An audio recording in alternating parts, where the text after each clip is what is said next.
자, 오늘 저와 여러분들이 함께 나누실 말씀은 히브리서 11장 17절 말씀. 히브리서 11장 17절 말씀을 우리말 성경으로 함께 한 목소리로 같이 읽으시겠습니다.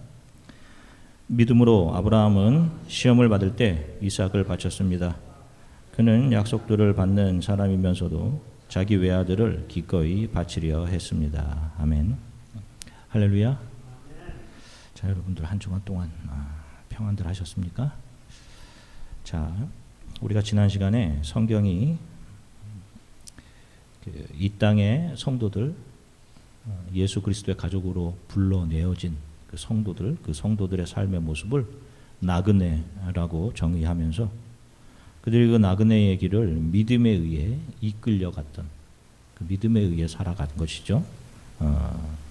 그 삶들을 살펴보았어요. 성경이 말씀하고 있는 믿음이라는 것은 다른 종교에서 말하는 믿음과는 사뭇 다릅니다. 다른 종교의 믿음이라는 것은 인간 신념이 기반되어 있는 것이에요. 그렇기 때문에 그들은 더 큰 믿음을 가지기 위해서 열심을 내어야 하는 것이고, 더 큰 믿음을 가지기 위해서 더 노력하고, 그래서 획득하고 확장시켜가면서 그것을 자신의 것으로 만들어갈 수 있는 겁니다. 여러분, 교회 안에서 여러분 분명히 그런 이야기 한번 들어보신 적이 있을 거예요. 더 큰 믿음을 가져, 왜 이렇게 믿음이 적어? 이런 말을 들어보신 거예요, 여러분. 이런 이야기들이 다 성경적이지 않은 이야기란 말입니다. 우리 기독교의 믿음이라는 것은 예수께서 부여하시고 예수에 의해서 완성되면서 예수에 의해서 이끌려가고 예수에 의해서 끝마침이 되는 거예요, 여러분. 그리고 그 믿음이라는 것이 우리 안에 들어오면 일어나는 현상이 무엇이라고 했습니까? 그 믿음이 우리를 어떻게 한다고요? 우리를 죽여냅니다. 우리를 죽여요. 나라는 존재를 드러내기를 원하고 자기 중심적이고 자기가 자신의 삶의 주인이라고 생각하던, 자신의 가치를 자랑하기 원하던 그 나라는 자아를 죽여갑니다. 그리고 우리가 찬양 드린 것처럼 내가 사는 것은 그리스도니 나의 죽음도 유익합니다 라고 고백을 하며 예수로만 살아가게 해요. 그들이 이 세상의 것들로 행복을 만들며 이 땅에 잘 정착하고자 했던 그 모든 꿈과 비전들을 버린단 말입니다. 그런 것을 꿈과 비전으로 삼고 살아가는 것이 아니라, 이것이 잘못된 것이었구나 라고 자신의 꿈과 자신의 비전을 버리는 거예요, 여러분. 그리고 믿음이 보여주신 하늘의 본향을 향해 예수의 손에 이끌려 집으로 돌아가는 여행을 하게 되는데, 바로 이것이 신앙의 여정인 것이고, 그들이 이 땅에서 나그네, 나의 자신의 삶을 나그네로 정의하면서 이 신앙의 길을 가게 되는 거예요. 정착자가 아니라니까요. 주권자가 아닌 것입니다. 자, 이 나그네의 특징이 믿음이 들어와서 자신의 중심성이 죽어가고 있는 사람들. 그러니 저와 여러분들 잘 점검하십시오. 우리의 중심성이 죽어가고 있는지, 여러분. 나를 사랑함이 죽어가고 있는지. 자, 오늘 본문에는 아브라함이 100세 때 얻은 외아들 이삭을 하나님께 드렸는데 무엇으로 드렸다라고 합니까? 무엇으로? 믿음으로 드렸다, 이렇게 이야기를 해요. 자, 그래서 어떤 사람들은 우리도 믿음을 가지고 우리의 가장 소중한 것들을 하나님께 바치자, 많이 헌금하자, 그리고 한술 더 떠서 그러면 하나님께서 더 큰 축복으로 갚아주실 것이다, 이렇게 말하는 사람들이 있습니다. 여러분들도 이렇게 배우신 적이 계신 분들이 있을 거예요, 여러분. 이게 과연 옳은 말일까요? 이미 말씀드렸듯이 성경에서 말하는 믿음이라는 것은 인간이 만들어내서 발전시켜서 사유할 수 있는 것이 아니에요. 그렇게 인간이 만들어내고 발전시키고 자기 것으로 삼을 수 있는 것은 믿음이 아닌 신념인 것입니다, 여러분. 자기 신념. 그래서 그런 사람들이 나를 본받아라 라고 할 수 있는 거예요, 여러분. 믿음은 예수께서 부여하는 것이고 그 믿음을 끝까지 완성해내시는 분이 역시 그리스도이시죠. 그래서 예수님을 믿음의 주라고 부르는 거예요. 그래서 그의 앞에 섰을 때 우리들은 한 게 아무것도 없는 것이 되는 거예요, 여러분. 우리는. 왜? 예수가 이끄셨습니다 라는 고백밖에 할 수 없는 겁니다. 자, 여기서 아브라함이 믿음으로 이삭을 드렸다는 것은 그는 할 수 없었는데 믿음이 그를 이끌어가며 외아들인 이삭을 드리게 했다, 이렇게 이야기하는 거예요. 영어로 보면 뭐라고 되어 있어요? 믿음으로라고 되어 있지만 영어로 보면 by faith 이렇게 돼 있어요. 믿음에 의해서. 아브라함이 이삭을 드린 그의 행위에 초점이 있는 것이 아니라 아브라함이 자기 의지로는 할 수 없었는데 믿음이 그것을 가능하도록 아브라함을 이끌었다. 여기에 초점이 있는 거예요. faith 여기에. 자, 누가 자신의 사랑하는 자녀, 독자를 짐승처럼 잡아서 하나님께 드릴 수 있어요, 여러분? 누가? 그런데 믿음이 이것을 가능하게 하는 거예요, 여러분. 자, 아브라함은 하나님의 사람이 와서 너가 다음 이맘때쯤에 아들을 가지게 될 것이다 라고 이야기하자 웃었습니다. 그렇죠? 자신의 아내도 90이 다 되어가고 자신도 99세, 하나님의 사자가 내년 이맘때쯤 아들을 가질 것이다. 말이 되는 거예요, 여러분? 아내의 경수도 끊겼어요. 임신할 수 없는 상태입니다. 죽은 태예요. 죽은 자궁. 어떻게 아기를 가질 수 있겠느냐라며 웃었습니다. 불가능하다라는 웃음이었어요. 하나님에 대한 불신의 웃음이었고, 그런데 그 죽은 사라의 태를 통해서 하나님께서 아들을 주시잖아요. 그래서 그 아들의 이름을 무엇이라고 하죠? 그 아들의 이름이 뭐죠? 이삭. 무슨 뜻이에요? 웃음. 여러분. 하나님을 신뢰하지 못했던 자신의 모습을 이 아들의 이름 속에 집어넣어 놓은 겁니다. 그리고 평생 이 아들을 바라볼 때마다 자신의 연약함, 하나님을 향해 불신했던 자기 자신을 바라봅니다.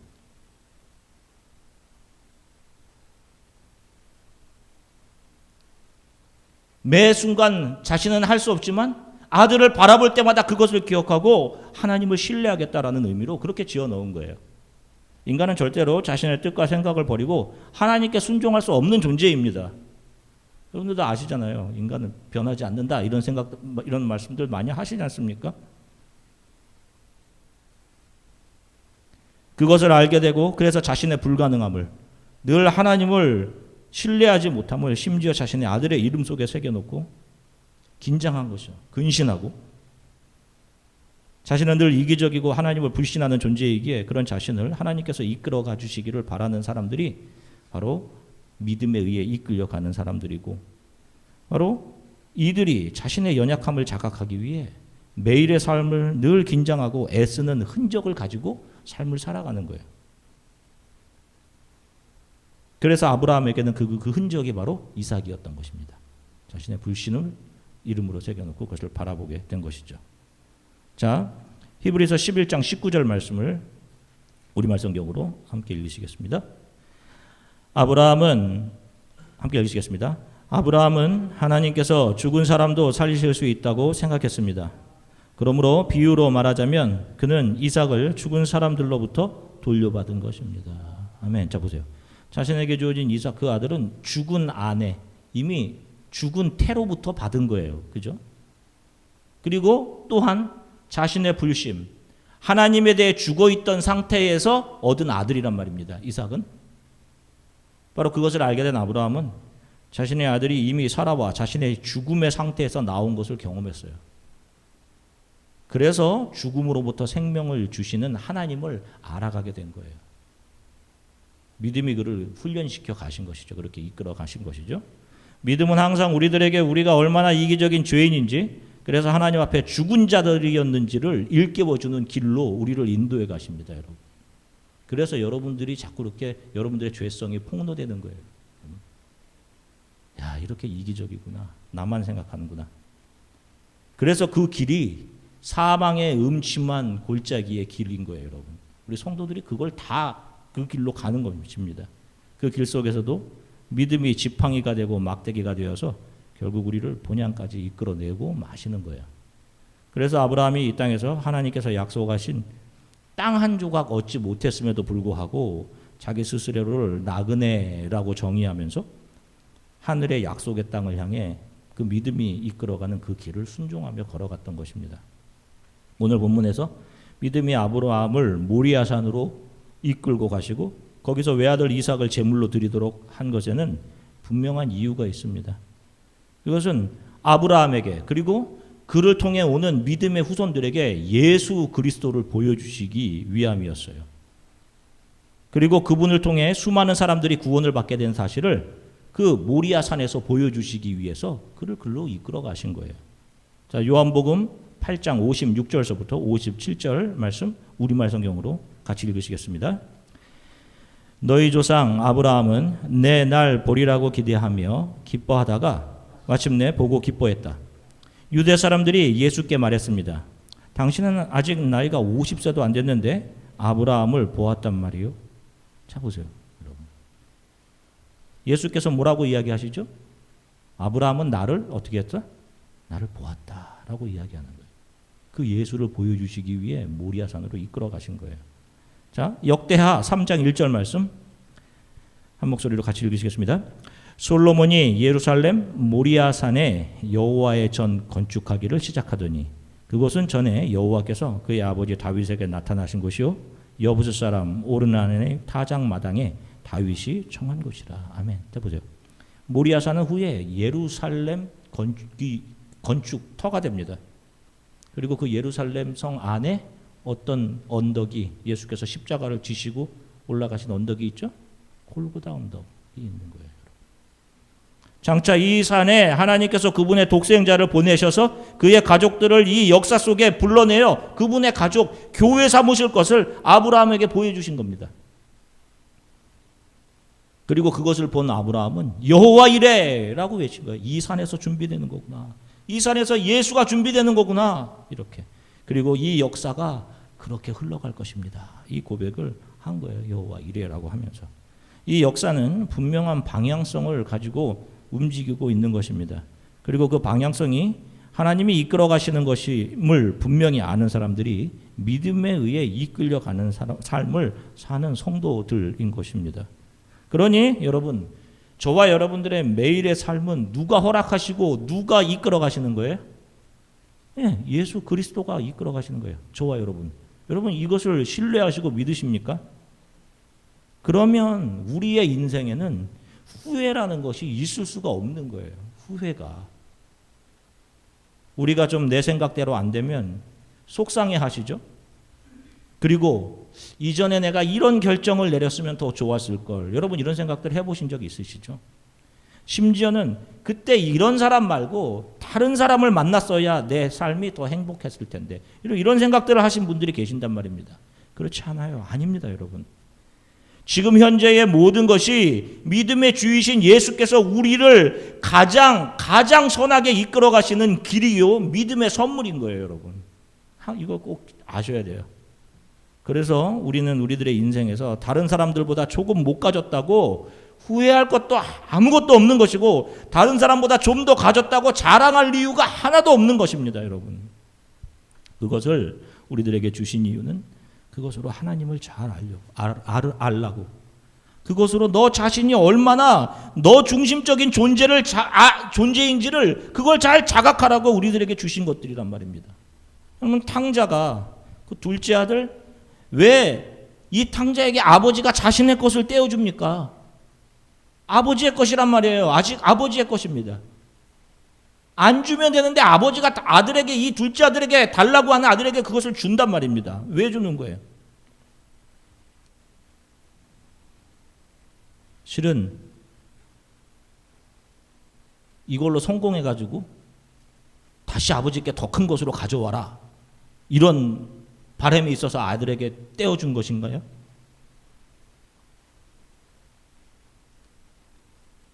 세상이 얼마나 악한지,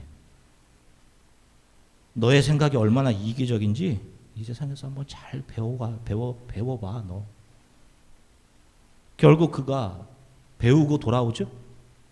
내 아버지 집이 가장 좋은 것이었구나. 내 아버지 사랑이 가장 귀한 것이었구나.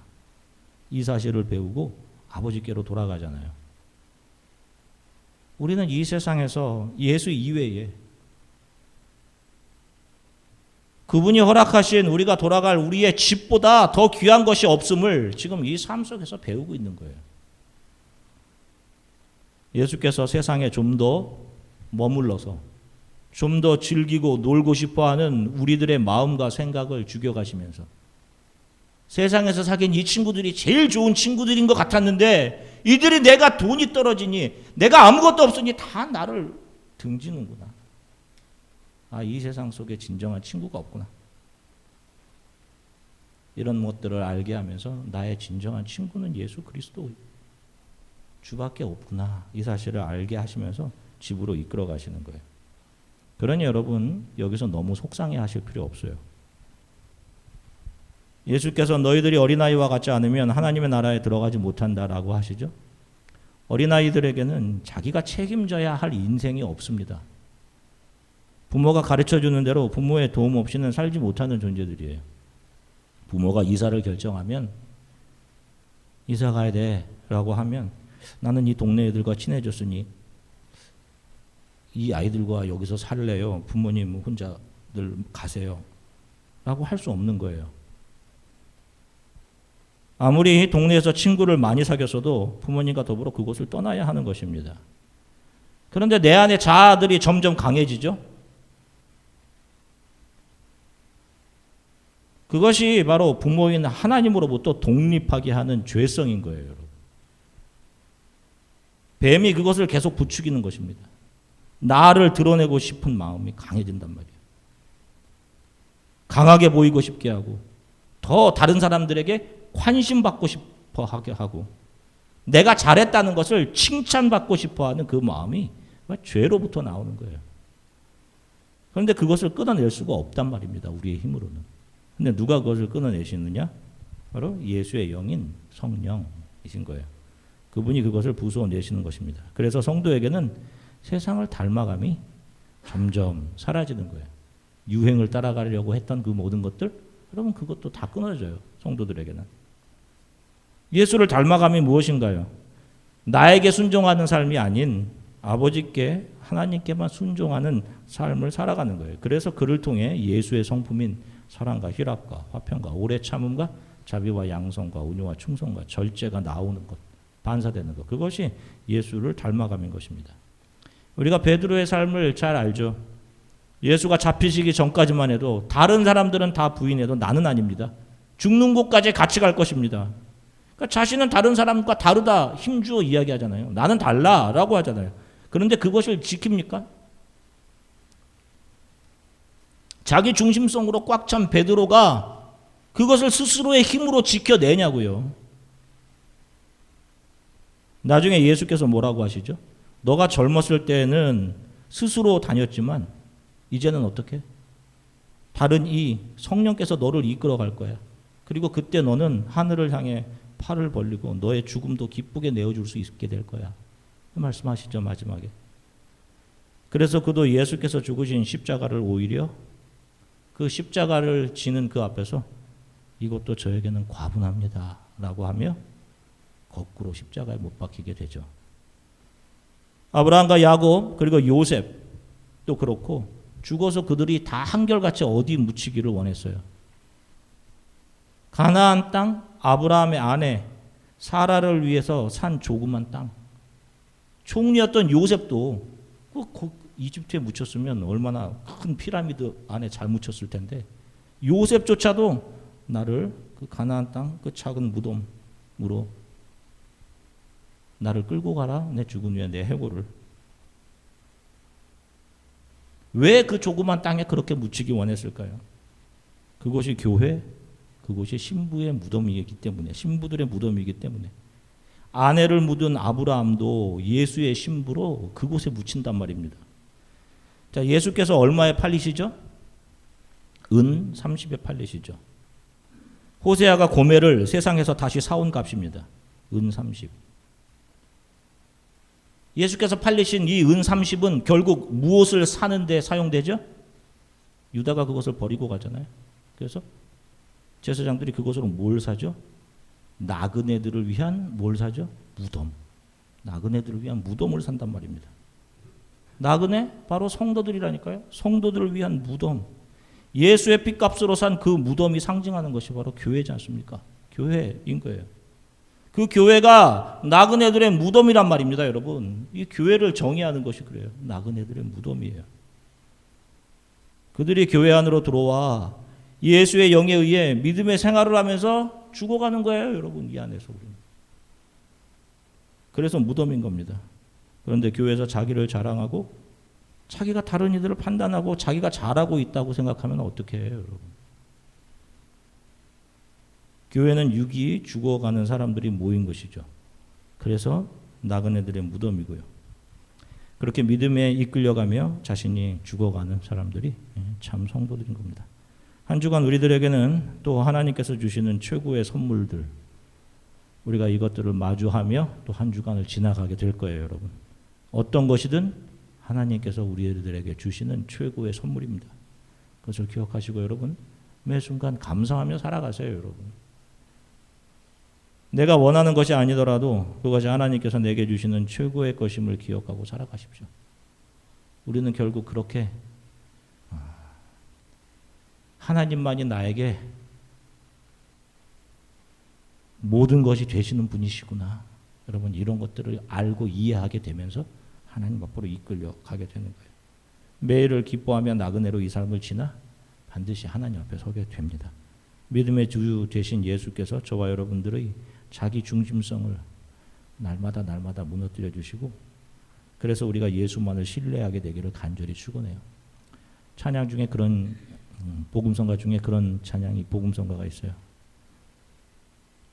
깨져야 하리, 무너져야 하리, 더 많이 무너져야 하리. 여러분, 매일의 우리들의 고백이 되었으면 좋겠습니다. 이렇게 한 주간들을 살아가시기를 주 예수 그리스도의 이름으로 간절히 축원합니다. 잠시 함께 기도하겠습니다.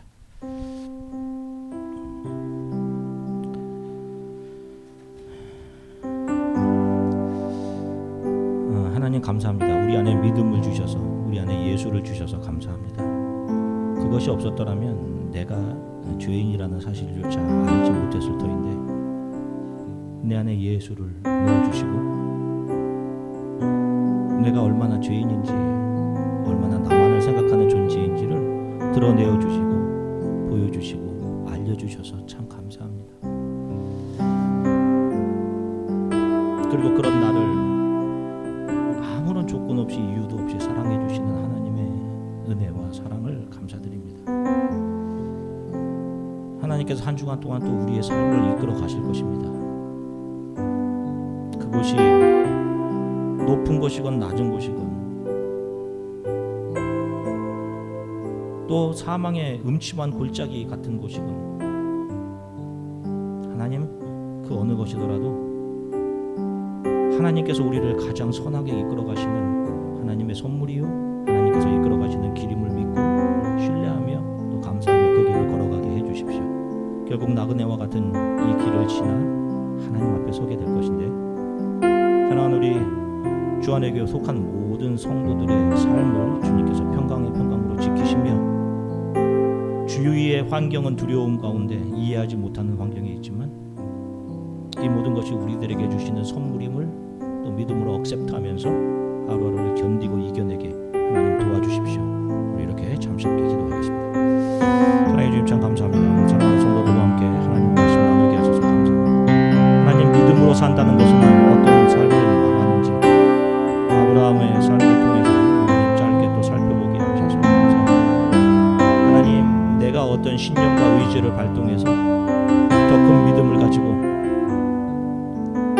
다른 사람들보다 더 우월한 믿음을 가지게 되는 것이 아닌, 내 안에 예수가 오셔서 너가 얼마나 너 중심적인 존재이며 이기적인 존재이며 하나님을 불신하는 존재인지를 하나님께서 보여주시고, 그래서 그 하나님께서 우리 중심성을 무너뜨리고 깎아가면서 하나님이 우리의 삶을 이끌어가시는 그것이 믿음에 의해 이끌려가는 삶임을 하나님 가르쳐 주셔서 감사합니다.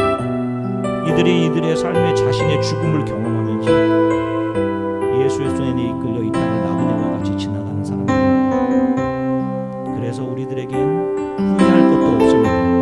우리를 이끌어 가시는 분이 예수 그리스도이심을 알기에 모든 것이 주님께서 주시는 선물이며 나를 선하게 이끌어 가시는 흔적임을 아는 사람들입니다. 한 주간도 우리 교회에 속한 모든 성도들의 삶을 지켜주십시오. 믿음으로 살아가게 해주십시오. 우리 교회는 나그네들의 무덤, 세상에서 살아있다라고 생각했던 사람들이 육적인 자아가 죽는 것 되게 해주십시오. 우리의 자아는 죽어가지만 하나님의 나라에 대한 소망은 날라 세워지는 그런 귀한 교회 되게, 또 모든 성도들과 연로하신 분들의 건강과 영과 육의 건강을 지켜주시기를 간절히 소망합니다. 감사드리며 예수 그리스도 이름으로 기도드립니다.